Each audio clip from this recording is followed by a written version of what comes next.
Master minds commerce చదవాలనుకునే 10th inter విద్యార్థుల తొలి ఎంపిక.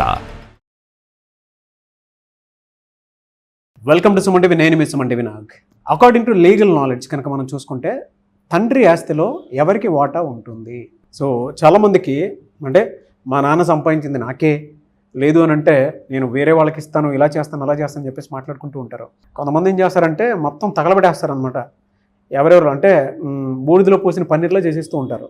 బట్ తండ్రి ఆస్తి ఎవరికి చెందుతుంది? ఇందులో భిన్న కోణాలు ఉన్నాయి. లీగల్గా చూసుకుంటే ఈరోజు మనతో పాటు హైకోర్టు అడ్వకేట్ అలగిరి రవీంద్రనాథ్ గారు ఉన్నారు. అది వారి మాటలు తెలుసుకుందాం. Hello sir.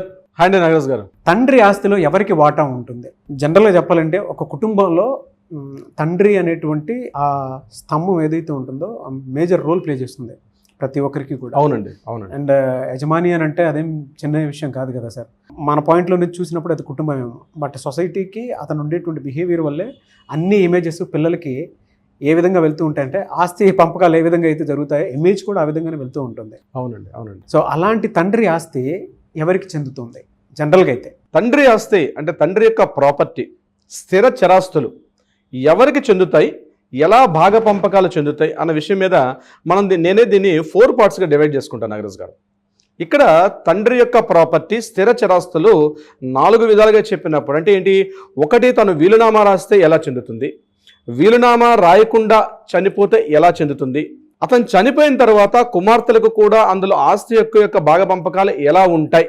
ఇది కాకుండా ఆయన బ్రతికి ఉన్న కాలంలో ఆయనని సరిగ్గా చూసుకోకపోతే, ఆయన ఉన్నప్పుడే గిఫ్ట్ డెడ్ కానీ ఇతరత్ర కారణాలు ఇచ్చే పిల్లలకి ఆ యొక్క ప్రాపర్టీ ఇచ్చినప్పటికి కూడా అవి ఏ రకంగా మళ్ళీ వెనక్కి తీసుకోవచ్చు. ఇలా ఒక 4 పాయింట్స్ని అంటే 4 డివిజన్స్ తీసుకునే యొక్క విషయం మనం చెప్పుకోవచ్చు. అందులో ఫస్ట్ పాయింట్, తండ్రి వీలునామా రాస్తే ఎలా చెందుతుంది.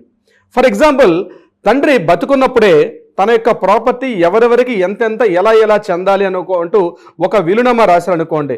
అంటే పలానా ప్రాపర్టీ ఇది, పలానా ఇల్లు ఈమె తన కూతురికి ఇస్తుందని చెప్పి అతను పూర్తిగా భాగ పంపకాలు చేసి, 2 కుమారులున్నా, అమ్మాయిలున్నా, కూతుర్లు కొడుకులు ఎవరున్నా, ఒక్కరే ఉన్నా, తన భార్య బతుకున్నా, ఇలా రకరకాల సందర్భాల్లో ఎలా ఉన్నప్పటికీ కూడా వీలునామా అనే ప్రక్రియ ద్వారా కానీ కరెక్ట్గా రాసుకోగలిగితే అందులో ఎలా అయితే వివరించారో దాని తగ్గట్టుగా కూడా, అంటే అతను మరణాంతరం విల్ అంటే ఏంటి? యాక్చువల్లీ వీలునామా అంటారండి. WIL విల్ ఫామ్ ఎప్పుడు వాడతాం? ఫ్యూచర్ టెన్స్లో వాడతాం. దట్స్ కాల్డ్ వీలునామా. చాలామంది తెలియని విషయం ఏంటంటే విల్ డేడ్ అంటే విల్ అంటే విల్ ఫామ్ అనేది. అంటే ఇంగ్లీష్ గ్రామర్లో విల్ ఫామ్ ఎప్పుడు వాడతాం? ఫ్యూచర్ టెన్స్లో వాడతాం. అంటే తన తదనంతరం ఎవరైతే తండ్రి యొక్క ఇంటి యజమాని ఎవరైతే చనిపోయారో అతని మరణాంతరం ఆ యొక్క ప్రాపర్టీ వీలునామాలు ఎలా రాశారో దాని తగ్గట్టుగా చెందే అవకాశం ఉంటుంది వీలునామా ప్రక్రియ ద్వారా. ఇది ఒక సరైన ఒక అనుభవం ఒక న్యాయవాది రాసినటువంటి విధానం వేరే విధానం ఉంటుంది. అదొక పార్ట్. ఇక రెండవది, ఆ వీలునామాలో మరొక పాయింట్ కూడా మీకు నేను చెప్పే ప్రయత్నం చేస్తాను. ఇక్కడ ఓన్లీ స్థిర చరాస్తులు వేస్తారంటే ఏమైనా రాసుకోవచ్చు. అంటే స్థిర చరాస్తులతో పాటు తనకున్నటువంటి ఒక వింటేజ్ కార్లు, అలాగే vintage watches, copy rights acts, ఇట్లా చాలా రాసుకుంటారు దాంట్లో. దానికోసం మనం వీళ్ళతో ఒక ప్రత్యేకంగా మరొక వీడియో కూడా చేద్దాం. ఇది వీలునామా. ఇక రెండో పార్ట్ మనం ఏమనుకున్నాం? తండ్రి వీలునామా రాయకుండా మరణించినట్లయితే ఆ యొక్క ప్రాపర్టీ ఎలా చెందుతుంది. ఇది మనం పాయింట్ నెంబర్ 2గా చెప్పుకున్నాం. తండ్రి వీలునామా రాయకుండా మరణించాలనుకోండి, ఫర్ ఎగ్జాంపుల్ ఇక్కడ ఆ యొక్క పార్ట్ ఏదైతే ఉంటుందో అది క్లాస్ 1 లీగల్ హెయిర్స్ అని మనకు ఉంటుంది. ఇది మరలా 2 రకాలుగా ఉంటుంది. ఒకటి 1956 హిందూ వారసత్వ హక్కు చట్టం అని అది మనకు ఉంటుంది. అదే ముస్లిమ్స్ అయితే వాళ్ళకి షరియత్ యాక్ట్ ఉంటుంది. క్రైస్తవులకైతే 1956 అదే ప్రత్యేక చట్టం ఉంటుంది. ఆ చట్టం ద్వారా వాళ్ళకి 3 రకాల వ్యక్తులకు 3 రకాలుగా విభజించి ఉంటాయి. ఇక్కడ హిందూ విషయం వచ్చినట్లయితే హిందూ అవిభాజ్య ఫ్యామిలీ, అంటే హిందూ యొక్క అన్డివైడెడ్ HUF అంటారు. హిందూ అన్డివైడెడ్ ఫ్యామిలీ HUF అని. దానిలో ఎలా చేస్తారు? క్లాస్ 1 లీగల్ హెయిర్స్ అంటారు. క్లాస్ 1 లీగల్ హెయిర్స్ కింద ఎవరు వస్తారు అంటే క్లాస్ 1 లీగల్ కింద ఎవరు వస్తారంటే ముందుగా భార్య, అదేవిధంగా కొడుకు, నెక్స్ట్ కూతురు, తర్వాత వచ్చే పార్ట్ తల్లి. అంటే చనిపోయినటువంటి వ్యక్తికి తల్లి ఉంటే ఆమెను కూడా ఒక పార్ట్ చేస్తారు. ఉన్నటువంటి ప్రాపర్టీ 4 భాగ పంపకాలు చేసుకుంటూ వస్తారు. క్లాస్ 1 లీగల్ హెయిర్స్ ఉంటాయి. ఒకవేళ క్లాస్ 1 లీగల్ హెయిర్స్ లేకపోతే క్లాస్ 2 లీగల్ హెయిర్స్కి వస్తుంది. క్లాస్ 2 లీగల్ హెయిర్స్ లేకపోతే అది ఎలా వస్తుందో అది ఒక ప్రత్యేక వీడియో చేద్దాం. అదంతా ఒక పెద్ద సబ్జెక్ట్ అది. So anyway class 1 legal hairs ఉంటారు. సో ఒకవేళ అతను మరణాంతరం ఎలా ఉంటుంది, ఈ యొక్క ప్రాపర్టీని ఈ రకంగా విభజించుకునే అవకాశం ఉంటుంది. ఇది అతను మరణించిన తరువాత. అతను బ్రతికున్న సందర్భంలో మాత్రం ఆ ప్రాపర్టీని, అంటే అతను సంపాదించుకున్న ప్రాపర్టీ, తండ్రి సంపాదించుకున్న ప్రాపర్టీని క్లెయిమ్ చేసుకునే హక్కు ఎవరికి కూడా లేదు. ఇది గుర్తుపెట్టుకోవాలి. అతను బ్రతికున్న సందర్భంలో ఆ ప్రాపర్టీ, తను సంపాదించుకున్న ప్రాపర్టీ, తన స్వార్జితైన ప్రాపర్టీని ఎవరికైనా ఇచ్చుకునే హక్కు అతనికి ఉంటుంది. కాబట్టి నాకు ఈ ప్రాపర్టీ ఇవ్వలేదు అని ఎవరు కూడా కోర్టుకు వెళ్ళి ఛాలెంజ్ చేసే అవకాశం అయితే ఎట్టి పరిస్థితిలో కూడా లేదు. ఇది వీలునామా రాయకుండా మరణించిన వ్యక్తికైతే. ఇక మూడో పాయింట్, ఆడపిల్లలకి తండ్రి ద్వారా ఆస్తి హక్కు ఎలా వచ్చే అవకాశం ఉంటుంది. సో 2005 యాక్ట్ ప్రకారం, అంటే 1985 సెప్టెంబర్ 5వ తేదీ నాడు మన తెలుగు రాష్ట్రాలు, అంటే ఉమ్మడి ఆంధ్రప్రదేశ్లో అప్పుడు ఎన్టీఆర్ గవర్నమెంట్లో ఒక యాక్ట్ చేయడం జరిగింది. ఆ యాక్ట్ ప్రకారం 1985 సెప్టెంబర్ 5 తర్వాత జరిగినటువంటి వివాహాలకు సంబంధించినటువంటి ఆడపిల్లలకు కూడా ఆ ఆస్తిలో సమాన హక్కు, అంటే అబ్బాయిలతో పాటు అమ్మాయికి కూడా సమాన ఆస్తి హక్కును ఇవ్వడం జరిగింది. కానీ తర్వాత తమిళనాడు గవర్నమెంట్, ఆ తర్వాత కేరళ గవర్నమెంట్, అలాగే మహారాష్ట్ర, ఇవన్నీ ఏ రాష్ట్రానికి ఆ రాష్ట్రం ప్రత్యేకంగా హక్కు చట్టాలు చేసినప్పటికీ కూడా, అంటే ఆడపిల్లలకు కూడా ఆస్తిలో సమాన వాటా కల్పిస్తూ కొన్ని చట్టాలు చేసినప్పటికీ 2005లో సెంట్రల్ గవర్నమెంట్ ఒక యాక్ట్ని తీసుకొచ్చారు. ఆ యాక్ట్ ప్రకారం ఏంటంటే దేశవ్యాప్తంగా ఉన్నటువంటి అన్ని రాష్ట్రాల్లో ఉన్నటువంటి స్త్రీ పురుషులందరూ కూడా, ప్రతి ఒక్క మహిళకు కూడా కంపల్సరీ ఆస్తిలో సమాన ఆస్తి హక్కు ఉండేటట్టుగా అక్కడ మనకి యాక్ట్ చేయడం జరిగింది. సో ఈ యాక్ట్ ప్రకారం మళ్ళీ 2 రకాల కాంట్రాక్షన్స్ వచ్చాయి. ఒకటి ఏంటంటే, అంటే 2005 తర్వాత ఉన్నటువంటి పెళ్లిళ్ళకి మాత్రమే వర్తిస్తుందా, లేకపోతే ఎప్పటి నుంచి స్టార్ట్ చేసుకునే విషయం మీద. అయితే దీని మీద యాక్ట్లో ప్రత్యేకంగా ఒక క్లాజ్ మనకి లేనప్పటికీ కూడా సుప్రీంకోర్టు, అదేవిధంగా ఢిల్లీ హైకోర్టు, అలహాబాద్ హైకోర్టు ఇచ్చిన కొన్ని ప్రత్యేక జడ్జిమెంట్స్ చెప్పింది ఏంటంటే 1956 తరువాత, ఇది ప్రత్యేకంగా చాలా ఇంపార్టెంట్ పాయింట్. చాలా మందికి డౌట్స్ వస్తుంటాయి, చాలా మంది కాల్స్ కూడా చేస్తారు, సార్ మాకు పెళ్ళి అయిపోయింది, మరి మాకు ఈ హక్కు ఉంటుందా ఉండదని.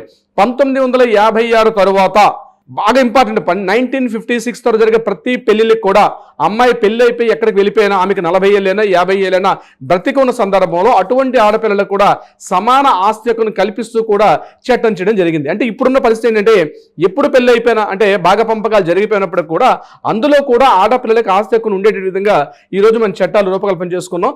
సో తండ్రి యొక్క ఆస్తి ఈ రకంగా కూడా వచ్చే అవకాశం ఉంటుంది ఇప్పుడున్నటువంటి కొత్త చట్టాల ప్రకారం. ఇక 4వ పాయింట్, ఇది చాలా ఇంపార్టెంట్ పాయింట్. తండ్రి యొక్క ఆస్తి ఉంది, అతను బ్రతికి ఉన్నారు, కానీ తండ్రి కాస్త మంచి చేసుకున్నారు, ఆయన కాస్త ఆలనాపాలన, వృద్ధాప్యంలో ఆయన కాస్త ఆలనాపాలన అన్ని చూసి ఆ తండ్రికి మాత్రం సరైన వైద్య ఆరోగ్య సదుపాయాలు ఏవి కూడా కల్పించకుండా, ఆయన్ని పూర్తిగా చూడకుండా ఆయన్ని కాస్త వృద్ధాశ్రమంలో పడేసి ఇతరత్ర సీనియర్ సిటిజన్ అయిపోయాడు, ఆ ఆస్తిని తీసుకొని పూర్తిగా బయట వృద్ధాశ్రమంలో పడేసిన సందర్భాల్లో as per senior citizen act 2007 ప్రకారం వీళ్ళకి ఏంటంటే, ఒకవేళ పిల్లలకి ఆస్తి హక్కు ఇచ్చినప్పటికి కూడా అది గిఫ్ట్ డీడ్ కావచ్చు, ఇతరత్ర ఏ మార్గాల ద్వారా పిల్లలకి ఆస్తి హక్కుని ఆ తండ్రి వివరించి ఇచ్చినప్పుడు కూడా అందులో ప్రత్యేక క్లాస్ పెట్టుకోగలిగితే, అంటే ఎనీ టైం నా పిల్లలు సరిగ్గా చూసుకోకపోతే ఆ ప్రాపర్టీని మళ్ళా వెనక్కి తీసుకుంటాను అని కానీ మెన్షన్ చేసుకోగలిగితే, ఒకవేళ ఇచ్చిన తర్వాత కూడా ప్రత్యేకంగా ఉన్నటువంటి మనకి ఈరోజు ఉన్నటువంటి మన రాష్ట్రంలో, తెలుగు రాష్ట్రాల్లో ఆంధ్రప్రదేశ్ కావచ్చు, అదేవిధంగా మన తెలంగాణ రాష్ట్రంలో కావచ్చు, ఇక్కడ ఆర్డీఓకి ప్రత్యేక విశేష అధికారులు ఇచ్చారు. ఆర్డీఓని సంప్రదించి సీనియర్ సిటిజన్ యాక్ట్ ద్వారా మళ్ళీ ఆ ప్రాపర్టీని వెనక్కి తెచ్చుకునే అధికారం కూడా ఉంటుంది. ఇది ఒక 4వ పాయింట్ మనం చెప్పడం జరిగింది. అంటే ప్రాపర్టీని, స్థిర చరాస్తులకు సంబంధించి బంగారం కావచ్చు, వెండి కావచ్చు, అదేవిధంగా మూవబుల్ ఇమ్మూవబుల్ ప్రాపర్టీస్ ఏవైనా సరే ఒకసారి పిల్లలకు అందజేసిన తర్వాత, ముఖ్యంగా తండ్రి నుంచి వచ్చిన వారసత్వం ఇన్ని రకాలుగా విభజించే అవకాశం కూడా ఉంటుంది. ఒక్కొక్క కేసుకి ఒక్కొక్క రకంగా ఉండే అవకాశం ఉంటుంది. కానీ చట్టం మాత్రం ప్రతి సందర్భంలో క్లియర్గా చెప్తుంది, అబ్బాయిలతో పాటు అమ్మాయిలకు కూడా సమాన ఆస్తి హక్కుని చట్టం చేశారు. కానీ ఆ తండ్రి నుంచి ఆ ప్రాపర్టీ అతని యొక్క స్వార్జితన ప్రాపర్టీ అయితే మాత్రం ఎట్టి పరిస్థితుల్లో కూడా పిల్లలు దాని మీద ఛాలెంజ్ చేసే అవకాశం. అందుకని ప్రతి ఒక్కసారి మనం చెప్తాం, తండ్రి బతుకున్న కారణంలో తను ఎంతో కష్టపడి రాత్రి పగలు కష్టపడి ఎన్నో సాక్రిఫైస్ చేసి ఒక ప్రాపర్టీని ఎట్లయితే తను కూడబెట్టుకుంటారో, అదేవిధంగా తన తదనంతరం కూడా ఆ ప్రాపర్టీని క్లియర్గా విభజించాలంటే వీలునామా ప్రక్రియ రాసుకోమని చెప్పి కూడా అనేక సందర్భాలు మనం చెప్పుకోవడం జరిగింది. నాగరాజ్ గారు, ఎలా సార్, అంటే దీనివల్ల చాలామంది, అంటే వీడియో చూసిన తర్వాత అయినా సరే అన్డివైడెడ్ ఫ్యామిలీస్ కొన్ని ఉంటాయి జనరల్గా, అంటే ఎవరికి చెందుతుంది ఏంటి, అవిభాజ్య హిందూ కుటుంబాలు. సో దాన్ని ఎలా క్లియర్ చేసుకోవాలి అనుకున్నటువంటి దాని నుంచి కూడా అడిగేటుంటారు చాలా మంది ఉంటారు. మిమ్మల్ని అప్రోచ్ అవ్వాలంటే ప్రాసెస్ ఏంటి? తప్పనిసరిగా నాగరాజ్ గారు కింద స్క్రోల్ అవుతున్న నెంబర్ని కాంటాక్ట్ చేయగలిగితే మన లీగల్ టీం వాళ్ళకి అప్రోచ్ అవుతారు. క్లియర్గా సలహా సంప్రదింపులు కూడా చేసే ప్రయత్నం చేస్తారు. అదే కాకుండా ఏదైనా న్యాయపరంగా ఏదైనా వివాదాలు కూడా కోర్టులో ఉంటే కూడా వాటికి కూడా ఒక పరిష్కార మార్గం చూపే విధంగా ప్రయత్నం చేస్తారు sir Nagaraj garu. Thank you so much Ravindranath garu. Thank you so much Nagaraj garu. చూసారు కదా ఈ వీడియోపై మీ అభిప్రాయం కమెంట్ బాక్స్లో పోస్ట్ చేయండి. ముఖ్యంగా మీరు కనుక బయటికి వెళ్ళినా లేదు అని అంటే, ఇంట్లోనే ఏదైనా సమస్య ఉంది అని అంటే, లీగల్ పరంగా మీరు ముందుకెళ్ళాలి అనుకుంటే, రవీంద్రనాథ్ గారిని అప్రోచ్ అవ్వాలనుకుంటే స్క్రీన్ మీద మీ కాంటాక్ట్ నెంబర్ కనిపిస్తుంది. దాన్ని మీరు కాల్ ఆర్ మెసేజ్ వాట్సాప్ చేసి వెంటనే అపాయింట్మెంట్ బుక్ చేసుకోండి. ఈ వీడియో లైక్ చేయండి, షేర్ మాత్రం తప్పకుండా చేయండి. ఇలాంటి మరిన్ని వీడియోస్ కోసం మా ఛానల్ ఫాలో అవ్వండి. Thank you. సుమన్ టీవీలో మీ పర్సనల్ అండ్ బిజినెస్ ప్రమోషన్స్ కోసం కింది నెంబర్కి కాంటాక్ట్ చేయండి.